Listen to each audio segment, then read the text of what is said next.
देखो डॉक्टर इसरार रहमतुल्लाह अलैह की जो पेशगोइयां हैं, ये पेशगोइयां एक अंदाजा होती हैं, सही भी हो सकती है, गलत भी हो सकती है। इन पर ऐसे ईमान मत लेके आओ जैसे हम कुरान और सुन्नत पे ईमान लाते हैं। मैं भी एक अंदाजे से बात कर सकता हूं कि ये हो जाएगा, लेकिन वो नहीं होता। बाज दफा हो भी जाता है, बाज दफा नहीं भी होता। तो बाज बातें डॉक्टर इसरार ने की थी, वो नहीं हुई पूरी। उन्होंने की थी लेकिन नहीं हुई पूरी। बात की है जो हो गई पूरी। तो इंसान को इंसान रहने दो, उसको पैगंबर बना के ऐसा बुजुर्ग बना के कि वो पेशगोइयां कर रहे होती चली आ रही हैं, ये मत करो ये काम। लोग कहते हैं वो तो हदीसों से पेशगोइयां कर रहे हैं। हदीस से पेशगोई मुमकिन ही नहीं है, क्योंकि हदीसों में किसी चीज का टाइम मेंशन नहीं किया गया है। और ये मैं अपनी तरफ से नहीं कह रहा, ये पहले लिख चुके हैं उलमा और मुहद्दिसीन। चूंकि तारीख में देखा है उलमा मुहद्दिसीन ने कि हदीसों से लोग ताने बाने मिला के एक प्रिडिक्शन करते हैं, एक पेशगोई करते हैं, और फिर उसके हिसाब से माहौल बनाना शुरू कर देते हैं। हालांकि हदीस में उसका वो टाइम मेंशन नहीं होता। और फिर या तो उसके नाम पे कोई फसाद फैला देते हैं, या फिर सादा लोग जब देखते हैं कि ये होने वाला था लेकिन हुआ नहीं, तो उनका हदीसों से ईमान उड़ जाता है। तो इसलिए ये जो भी इस तरह के स्कॉलर्स गुजरे हैं, ये है स्कॉलर्स ही, इनकी बात को पत्थर पे लकीर समझ लेना। इसकी मिसाल ऐसे जैसे डॉक्टर इसरार ने पेशगोई की थी कि ग्रेटेस्ट इसराइल बनेगा, जो पूरा मक्का मदीना और ये सब चीजें, ये सब इसराइल में दाखिल हो जाएंगे। उनकी नीयत पे हमें कोई शुबा नहीं है, उन्होंने अच्छी नीयत से ही कहा, लेकिन ये बात गलत है। अगर आपने मान लिया ना कि ग्रेटेस्ट इसराइल बनेगा, तो ये उम्मीद की बात है या मायूसी की बात है? मायूसी। इसका मतलब फिर वो छोड़ दें, जो वहां मुजाहमत कर रहे हैं वो छोड़ दें मुजाहमत।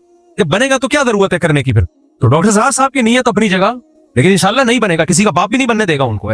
ये स्टाइल होना चाहिए। कैसे बनेगा भाई?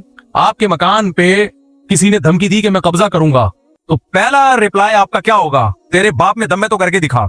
लड़ना तो बाद में है, जाके केस वेस तो बाद में निपटेंगे बैठ के।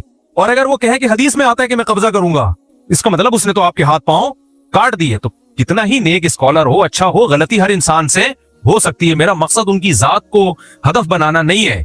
मेरा मकसद सिर्फ और सिर्फ ये बताना है कि हदीसों में किसी चीज को मेंशन नहीं किया गया टाइम को। इसलिए उलमा पहले ये सब हदीसों को एक्सप्लेन कर चुके हैं कि हदीसों में दो तरह की हदीसें मिलती हैं हमें।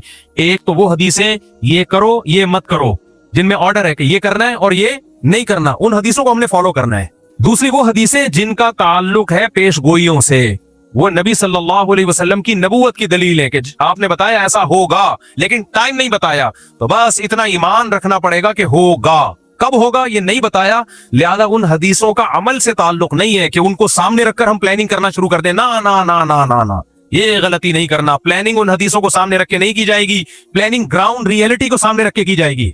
प्लानिंग जो की जाएगी ग्राउंड रियलिटी, आज की जमीनी हकीकत क्या कह रही है, असबाब क्या कह रहे हैं कि क्या करने से क्या रिजल्ट निकलता है असबाब की दुनिया में। असबाब की दुनिया में क्या किया जाए तो क्या रिजल्ट निकलेगा, तो उन असबाब को सामने रख के फैसला करना है। क्यों? नबी की ये सुन्नत है कि हमेशा फैसला किसको सामने रख के किया जाएगा? बोलो ना, असबाब को। तो इस्लाम असबाब इख्तियार करने का हुक्म देता है, असबाब से दूर नहीं करता आपको।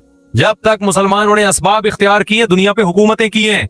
सुल्तान मोहम्मद फातिह ने तुर्की में, इस्तांबुल में, कुस्तुनतीनिया में जो किला फतह करना था, उसके लिए वो अपनी सफ में बुजुर्गों को भी लेकर गया जो दुआएं मांगेंगे। लेकिन इसके लिए बुजुर्गों को तो लाया है दुआएं मांगने के लिए, लेकिन उसने पहले अपने इंजीनियर्स को कहा कि इतनी बड़ी तोप बनाओ जो इससे पहले दुनिया में किसी के पास इतनी बड़ी तोप ना हो, जिसको लोग के बोले ये तोप है। कहते हैं क्या तोप चीज है? क्योंकि इतनी चौड़ी दीवार है कुस्तुनतीनिया के किले की कि उस दीवार को छोटी मोटी तोपों से तोड़ना मुमकिन नहीं है। वो कह सकता था हमारे पास इतने बड़े बुजुर्ग हैं, नेक लोग हैं, इतना बड़ा लश्कर है, और नबी ने खुशखबरी भी दी कुस्तुनतीनिया फतह होगा। आपने फरमाया सबसे बेहतरीन लश्कर वो होगा जो कुस्तुनतीनिया फतह करेगा। ये तो बता दिया आपने, लेकिन क्या मतलब बस हम चले जाएं फतह करने? क्यों? नबी ने कहा होगा फतह। भाई नबी ने डेट नहीं बताई है कि मोहम्मद फातिह के हाथ पे होगा या इससे पहले किसी के हाथ पे होगा। उसके हाथ पे होगा जो असबाब इख्तियार करेगा। 700 साल के बाद जाके ये पेशगोई पूरी हुई है नबी की। 700 साल पहले भी हमले हुए, नाकाम। क्यों? दुश्मन ज्यादा ताकतवर था और जो अटैक करने वाले वो दुश्मन के मुकाबले में कमजोर, हालांकि नेक थे। सहाबा, ताबीईन, तबा ताबीईनों भी हमले किए हैं। हजरत अबू अय्यूब अंसारी की खबर है वहां कुस्तुनतीनिया में, मैं देख के आया हूं। लेकिन क्या भाई, दुनिया दारुल असबाब है। सहाबा ने कोशिशें की अपने लिहाज से, जो वसाइल इख्तियार कर सकते थे किए, नहीं हुआ फतह। सुल्तान मोहम्मद फातिह ने कहा क्यों नहीं हो रहा?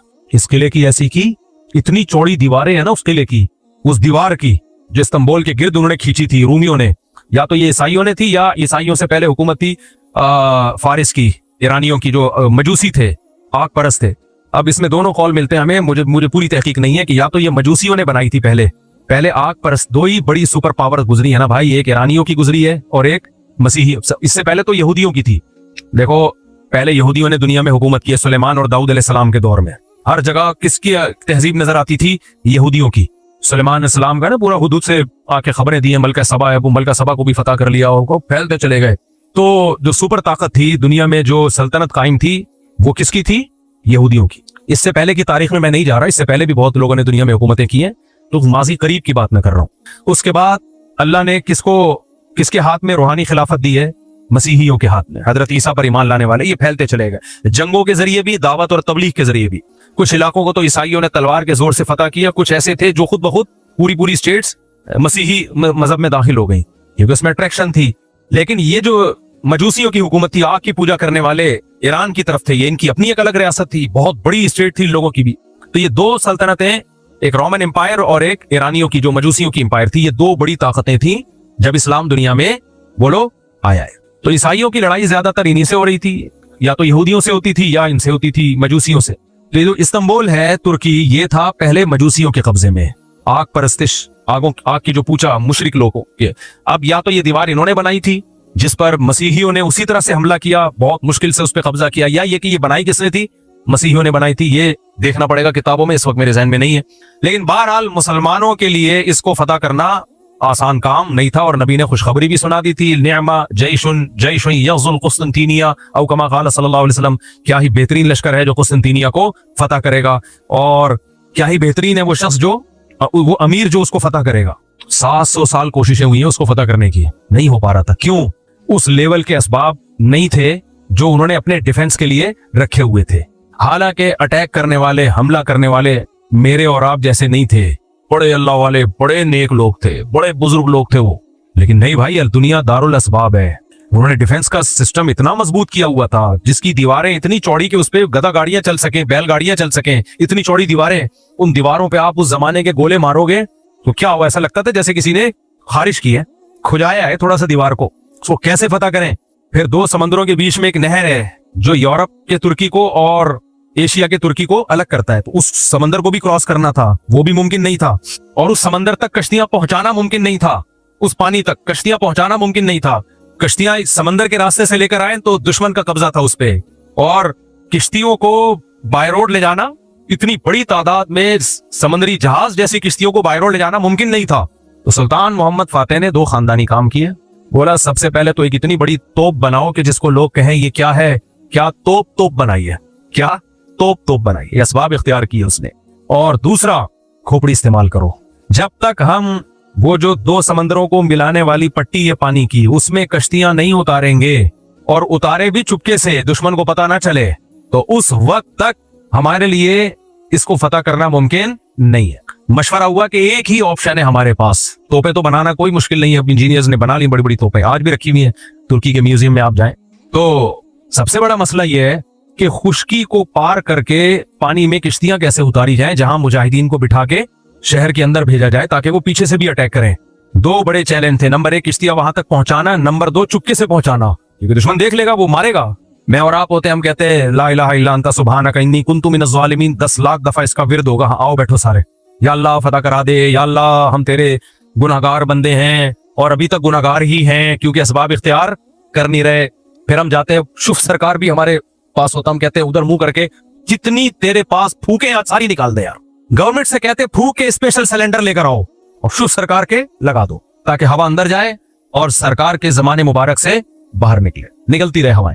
वजीफे का खुदा ना ख्वास्ता मैं मजाक नहीं उड़ा रहा। ला इलाहा इल्ला अंता सुब्हानका इन्नी कुन्तु मिनज़ ज़ालिमीन, ये बहुत कारामत दुआ है। इस दुआ की बरकत से यूनुस अलैहिस्सलाम मछली के पेट से निकले। मुसीबतों में ये दुआएं मांगनी चाहिए, ये वजीफा पढ़ सकते हैं, पढ़ना चाहिए, लेकिन पहले काम तो पूरा करो भाई।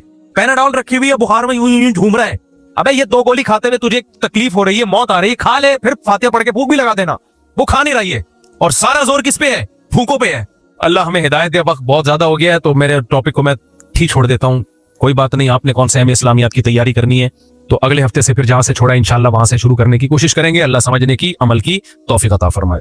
भाई पहले तो मैं आज जो बयान में मैंने टॉपिक लेके चला था उसमें एक अहम हिस्सा रह गया सुल्तान मोहम्मद फातेह का, वो स्पीड के साथ मैं कंप्लीट कर दूं, फिर दोबारा अगले जुम्मे में इसी टॉपिक को लेके कोशिश करूंगा आगे चले हम, क्योंकि लोग जुम्मे का बयान सुन रहे होते हैं ना, जब वो कहते हैं यार ये क्या बिल्कुल एक अधूरा छोड़ दिया। तो मैं इस पे बयान कर रहा था ना कि असबाब भी जरूरी है। तो सुल्तान मोहम्मद फातेह ने दुनिया की सबसे बड़ी तोप बनाई, और दूसरा काम क्या किया कि उसको पता था कि जब तक इस पानी के अंदर किश्तियां उतार के शहर के अंदर लोग दाखिल नहीं होंगे और किले के पिछली साइड से हमला नहीं करेंगे, ये फतह होने का नहीं है, नामुमकिन है इस दीवार को क्रॉस करना। तो मशवरा हुआ, मशवरे में क्या तय किया, मैं ये बता रहा था, ऐसा नहीं है कि वजीफे ही पढ़ना शुरू कर दिए उन्होंने बैठ के, बस ये करो वो, भाई असबाब इख्तियार किए। तो उनके पास एक ही तरीका आया कि भाई किश्तियों को खुश्की पे चलाना पड़ेगा, और चलाने का तरीका ये है कि चर्बी को पिघला के खुश्की पे डालना पड़ेगा, तो पहाड़ पत्थर है उन पे डालना पड़ेगा। तो जितने जानवर हैं सब ज़बा कर दिए बहुत बड़ी तादाद में, और ये काम कर रहा है रातों रात के सुबह तक, रात को किसी को खबर ना हो कि हम क्या कर रहे हैं। और अगर ये पैकेज नाकाम हो गया ना तो गए काम से, क्योंकि जानवर तो सारे जो खाने के थे वो तो काट दिए, अब इसके अलावा कोई ऑप्शन नहीं है। तो उन्होंने क्या किया, सारे जानवर ज़बा किए रातों रात, सबकी चर्बियां पिघला के डाली हैं उस पत्थरों पे कि किसी को कानो कान खबर ना। उसके बाद बड़ी बड़ी जंजीरों से, पहले जंजीरों का इंतजाम पहले किया, किश्तियों को कई कई लोगों ने पकड़ के घसीटा है, और वो जंजीरें आज वहां भी लगी। खुदा की कसम आदमी पागल हो जाता है जज्बे से। जब तुर्की के म्यूजियम में आप जाए ना, उन्होंने वो लगाई हुई है पूरी तस्वीरें, यानी एक जाहिर है वो उस जमाने में तो कैमरे नहीं थे, ये किस तरह बड़े बड़े पहलवान उन जंजीरों को पकड़ के खींच रहे हैं। आदमी कहता है यार हमारा माजी क्या था भाई, आज कैसे पोस्ती किस्म के, बस जबान को बदतहजीबी, फिर वो कहेंगे ये मजहबी लोग बदतहजीबी होते हैं। बहुत पोस्ती हो गए हैं यार हम लोग, बहुत पोस्ती हो गए। मैं तो तोंदे देख के और तशरीफें देखता हूँ ना, जब लोगों की आगे तिरछी टाएं बाएं, एक तो कुदरत ने किसी का बना दिया ऐसे, तो सब ऐसे नहीं होते। मैंने बार बार कहता हूँ, जब मैं किसी मोटे का मजाक उड़ाऊं तो उससे वो मोटा है जो खा खा के गेंडा बन गया हो। कुछ लोग नेचुरली होते हैं, हमने बड़े उलमा को, नेक लोगों को भी देखा है, जिस्म भारी है उनका, हालांकि 24 घंटे में एक टाइम खाते हैं वो। लेकिन जो काड़ा तिरछा खा खा के पड़ा हुआ है, खाए जा रहा है खाए जा रहा है खाए जा रहा है, इधर से समोसा खा लिया, इधर से एक मौलाना साहब आए, वो समोसों पे समोसे खाए जा रहे हैं। मैंने कहा आपके इस टाइम को 21 तोपों की सलामी, इतने समोसे माशाल्लाह। एक साहब आए, वो भी मैंने तो अपने इकराम में रखे थे समोसे, उनके आगे 6-7 समोसे पेल दिए उन्होंने। मेरे मजाक नहीं उड़ा रहा कि आप मेरे घर आओ तो समोसा नहीं खाओ, आप तो जितना खाओगे हमें खुशी होगी। तो लेकिन मुझे इनके स्टैमिना पर बड़ा हुआ कि यार ये बंदा है माशाल्लाह 6-7 समोसे एक टाइम पे खा गया। ये पता है क्या हुआ, कुछ दिनों के बाद इत्तला आई कि उनका इंतकाल हो गया, अल्लाह माफ फरमाए। उनको मेदे का कोई कैंसर हुआ, जख्म इतना खतरनाक हो गया था कि वो मौत में तब्दील हुआ है।